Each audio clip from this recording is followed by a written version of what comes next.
Hai, assalamualaikum warahmatullahi wabarakatuh. Selamat pagi, siang, sore, dan malam buat teman-teman seluruh Indonesia yang udah klik video ini. Makasih, tonton sampai habis ya, jangan di skip. Oke, untuk video kali ini aku tetap akan dengan bahasan yang sama, dengan topik yang sama, yaitu kita akan ngebahas problematika dan dilematika yang ada di aplikasi pinjaman online. Di video sebelum ini juga aku udah pernah senggol ya untuk tema hari ini, kenapa banyak juga ternyata didapati pengguna aplikasi pinjaman online ini dari kaum hawa, dari kaum perempuan. So, kenapa aku tertarik untuk ngangkat ini menjadi konten YouTube? Karena memang menarik kalau menurut saya. Apa aja sih yang mempengaruhi atau memfaktori, melatar belakangi sampai mereka nekat menggunakan aplikasi lingkaran setan ini. Oke, untuk yang pertama ini aku punya bahan dari salah satu yang kirim WhatsApp ke saya. Ini kenalnya dia di TikTok ya, di TikTok. Jadi dia menghubungi saya lewat DM dan akhirnya dia mendapatkan nomor handphone saya. Oke, di tema yang ibu ini nggak saya sebutkan ya namanya, kemungkinan beliau juga akan nonton nantinya konten YouTube ini. Ibu ini awalnya dia kerja ya, jadi dia memiliki penghasilan tetap setiap bulan dan dia menggunakan dua aplikasi awalnya. Jadi dia menggunakan dua aplikasi legal, yaitu Kredit Pintar dan Kredivo. Jadi dua aplikasi ini dia gunakan. Di Kredit Pintar itu apabila ia memang membutuhkan uang cash, kemudian di Kredivo dia gunakan apabila dia ingin membeli kayak pulsa gitu, paket data, token listrik atau pembayaran PDAM gitu. Jadi dia gunakan untuk itu. Akan tetapi semuanya nggak bisa berjalan dengan lancar ketika pandemi menyerang di negara kita, di seluruh dunia. Ibu ini kehilangan pekerjaannya.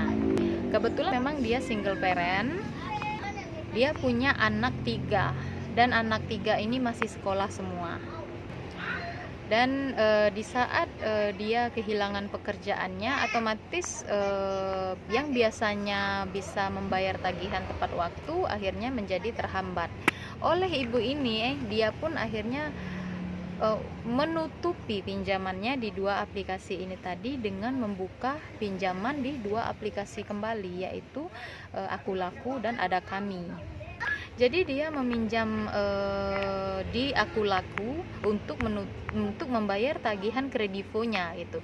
Terus dia meminjam di Ada Kami untuk menutup membayar tagihannya di Kredit Pintar. Jadi gitu ceritanya. Dan seiring berjalannya waktu, tibalah masanya ini sama-sama di 4 aplikasi ini benar-benar dia nggak bisa bayar lagi. Dan ia mencoba untuk kembali membuka satu lubang lagi di salah satu pinjaman online juga, yang ternyata ini ilegal. Jadi dia meminjam pada aplikasi tersebut 1.200.000 gitu, 1 juta. Cuman yang ia terima itu kan cuman 700 berapa gitu kan, nggak sampai 750.000. Terus dia harus mengembalikan 1.200.000 gitu pas ketika jatuh tempo, dan limitnya itu hanya 7 hari. Kebayang nggak sih? Dan bunganya itu gede banget, 7 hari, Bo. Nah, karena pencairan dari aplikasi yang baru ini tadi tidak mencukupi untuk membayar lobang di 4 aplikasi pinjaman online ini tadi, maka akhirnya dia pun bermasalah atau gagal bayar di 5 aplikasi ini. Awalnya ibu ini merasa sangat tertekan, merasa sangat stres. Karena yaitu ketika jatuh tempo, bahkan belum hari jatuh temponya aja itu udah diteleponin terus, sudah katanya ya memperingatkan atau mengingatkan gitu. Cuman ya faktanya tetap aja kita merasa terganggu apabila belum jatuh tempo tapi kita sudah ditelepon terus gitu kan. Pada akhirnya ibu ini benar-benar nggak bisa membayar lagi kelima tagihan aplikasi ini. Jadi ya bisa kita bayangkan lah, 5 aplikasi dengan tagihan yang nyaris serentak, dan ya dengan berbagai macam teror dari DC-DC aplikasi ini yang menyerang ibu tersebut.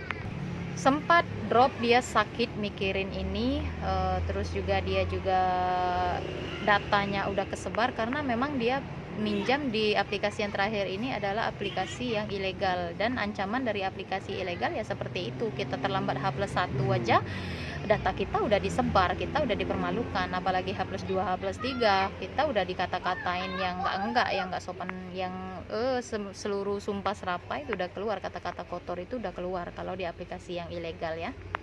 Hingga akhirnya dia melihat konten saya di TikTok, dan kemudian dia pun DM, bisa sharing. Akhirnya saya pun berusaha ya untuk menguatkan, berusaha untuk menenangkan bahwasannya yang ngalamin hal demikian yang dialamin oleh ibu ini bukan dia sendiri, banyak kok di Indonesia ini. Jadi nggak perlu merasa paling menderita sedunia, atau merasa gagal menjadi manusia yang baik, atau merasa paling terteror. Enggak, Anda enggak sendiri, saya bilang gitu. Banyak banget yang mengalami hal yang sama seperti ibu ini, dan ternyata memang iya. Dan yang yang sharing sama saya pun ini juga banyak dari kalangan ibu-ibu, nggak ada yang bapak-bapak paling ya cuman lihat sekilas. Itu yang sharing sama saya itu ibu-ibu, makanya saya bisa menyimpulkan bahwasannya yang menggunakan aplikasi pinjaman online ini ternyata banyak juga yang perempuan, nggak cuma laki-laki doang. Dan saya pun mengajari ya ibu ini supaya tidak terlalu tertekan dengan telepon-telepon, dengan pesan-pesan yang masuk ke dalam handphonenya dia, untuk mengaktifkan blokir panggilan dari kontak yang tidak dikenal, kemudian mengaktifkan pengaturan grup di WhatsApp, kemudian juga jika ada DC yang nagih dengan kata-kata kasar diblokir aja. Dan apabila memang DC-nya menagih dengan kata-kata yang masih sopan, maka dijawab saja apa adanya bahwa ibu sedang tidak memiliki uang untuk sekarang, bukan tidak memiliki itikat baik untuk menyelesaikan hutang, tetapi pada saat sekarang memang kondisi ibu sedang tidak memiliki apa-apa untuk dibayarkan. Akhirnya saya support dia seperti itu, saya tenangkan dia seperti itu. Dia nurut, dan 2 hari setelah itu dia pun menghubungi saya lagi. Terima kasih Bun karena atas support dan dukungan dari Bunda juga. Akhirnya saya merasa lebih lega gitu, saya merasa lebih aman, dan saya merasa ya saya tidak sendiri di dunia ini yang mengalami hal ini gitu ya. Makanya saya bilang nggak usah terlalu takut berlebihan, karena yang mengalami problematika seperti ini tuh nggak Anda sendiri, banyak kok. Cuman mereka ada yang memang merasa terpuruk, tapi ada juga kok yang merasa kayak nggak bersalah atau santai-santai aja gitu. Makanya saya bilang, jika kalian mau berurusan dengan aplikasi pinjaman online, maka siapkan mental baja dan jiwa tembok, karena memang ini mengenai psikis dan mentality kita sebagai manusia. Karena tujuan dari DC-DC aplikasi ini ya memang itu, dia mengganggu psikis kita, dia mengganggu mental kita, dia menyerang itu dan berharap kita merasakan kepanikan yang luar biasa dan kalang kabut. Memang tujuan mereka untuk mengintimidasi atau menekan kita itu supaya itu apapun caranya kita harus membayar tagihan pada aplikasi mereka, meskipun kalian harus gali lubang dan tutup lubang lagi, mereka nggak mau tahu. Cuman seperti yang sudah saya bahas sebelumnya, kalau kalian terus-terusan seperti itu, kapan kalian akan berhenti? Kapan kalian akan bisa keluar dari lingkaran ini? Nggak bakalan keluar, adanya juga makin bertambah. Oke, ini untuk salah satu kasus ya. Terus kasus yang kedua ini dia masih single, perempuan juga, statusnya dia kerja, cuman gajinya ini sedikit gitu.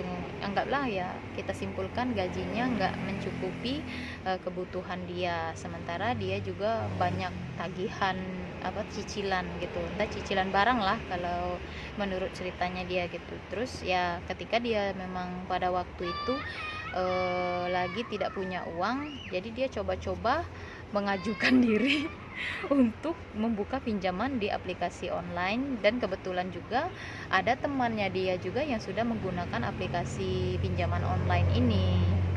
Hanya saja yaitu tadi dia nggak cerdas memilih. Harusnya memang kita kalau memang mau main-main atau masuk ke dunia yang seperti ini ya kita pilih-pilih juga ya, kita cari referensi dulu aman nggak, terus aplikasi ini aman nggak gitu untuk digunakan, terus diawasi sama OJK apa enggak gitu, terdaftar nggak di OJK gitu kan, kita harus mempelajari itu sebenarnya. Cuman ya dia ini sepertinya enggak mempelajari sampai ke sana, jadi dia enggak mempertimbangkan matang-matang.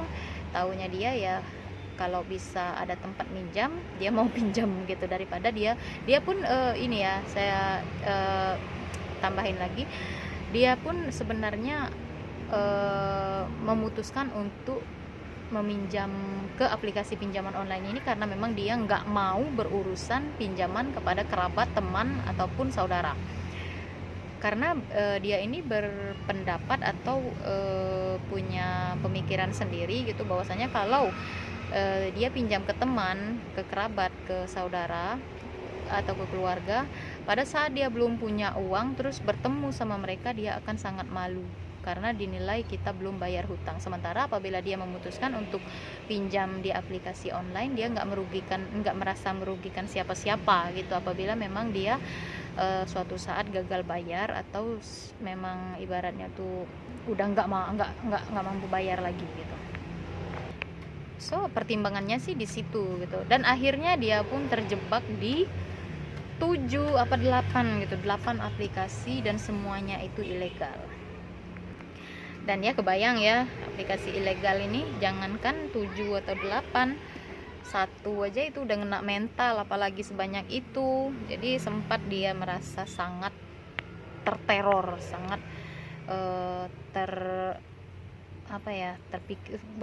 kepikiran terus gitu kan sama permasalahan ini, kapan ini semua bisa selesai. Dia maunya ini semua selesai, cuman dia udah terlanjur malu, datanya dia udah disebar sampai ke semua teman-temannya, itu udah pada tahu bahwasanya dia itu punya hutang di aplikasi pinjaman online yang namanya aneh-aneh. Kalau menurut saya dia udah nyebutin namanya lucu-lucu namanya. Pokoknya kalau aplikasi pinjaman online kayak gitu, namanya kayak ngada-ngada gitu kan. Sampai akhirnya ya semua kontak di handphonenya itu kan udah berhasil diakses nih sama aplikasinya, dan semua kontak yang ada di handphonenya dia itu udah dihubungin juga, udah pokoknya dia udah dipermalukan lah gitu berkali-kali ya, karena ya banyak aplikasi yang dipakai, sampai 8 apa 7 gitu saya lupa juga, dipakai untuk pencairan pinjaman online. Ini sharing dari si cewek ini tadi, cuman ya memang dia karena merasa udah datanya tersebar, dia udah kepala malu, memang dia udah nggak menganggap ini hutang lagi, impas gitu kalau menurut dia. Jadi dari dua referensi yang tadi saya angkat ini menandakan bahwasannya memang banyak sekali faktor atau faktor yang melatar belakangi kenapa perempuan bisa terjebak di pinjaman online, dan masih banyak lagi cerita-cerita yang lain. Ini cuma 2 ya yang saya angkat di video kali ini. Ada juga yang memang menggunakan aplikasi pinjaman online untuk membayar hutang kepada temannya atau kerabatnya yang lain. Ada juga yang seperti itu, dan bahkan ada juga yang lebih lucu lagi kalau menurut saya, dia memakai aplikasi pinjaman online ini untuk modal usaha. Nggak masuk benar. Ceritanya memang banyak banget, dari yang lucu menurut saya, ada yang miris, ada yang yang nggak disangka-sangka, ya nggak terduga. Oh iya, ada bahkan satu lagi ini yang konsultasi sama saya, memakai aplikasi pinjaman online ini karena suaminya itu nggak pernah menafkahi dia. Ini miris ya, ini miris banget kalau menurut saya. Jadi ya dia dinikahin tapi nggak dinafkahin, akhirnya dia cari jalan sendiri dan pinjam di aplikasi pinjaman online. Kemudian dia pusing sendiri karena diteror terus, dia pusing sendiri karena ditagih terus oleh DC aplikasi online, dan dia stres sendiri. Makanya akhirnya dia mencari tempat untuk sharing, ya kita kan sama-sama saling nggak tahu ini siapa, ini siapa, ini siapa gitu. Dan yang tukar pikiran sama saya pun juga saya nggak pernah tahu mereka gitu. Cuman ya sebagai orang yang memang menampung cerita tentang aplikasi pinjaman online ini, sebisanya saya support apapun itu problematikanya, sebisanya saya cerahkan, kalau bisa dinasehatin, dan tidak bosan-bosannya memang saya mengarahkan untuk stop menggunakan aplikasi ini, karena memang ini jeratannya nggak main-main, ngena deh di mental, jangan main-main ya. Oke guys, untuk video kali ini rasanya cukup sampai di sini aja dulu ya. Next kita akan bikin video lagi dengan ngebahas problematika yang ada di aplikasi pinjaman online ini. Dan makasih buat kalian yang udah nonton video ini sampai selesai tanpa di skip. Jangan lupa dukung selalu dengan cara like, share, and subscribe channel YouTube saya, supaya saya bisa lebih semangat lagi untuk review dan mencari, menggali, serta mempelajari tentang aplikasi pinjaman online ini. Dan sekali lagi saya ingatkan, jangan gunakan aplikasi pinjaman online sebagai solusi dari permasalahan kalian, please jangan. Oke, see you next video. Thank you for watching.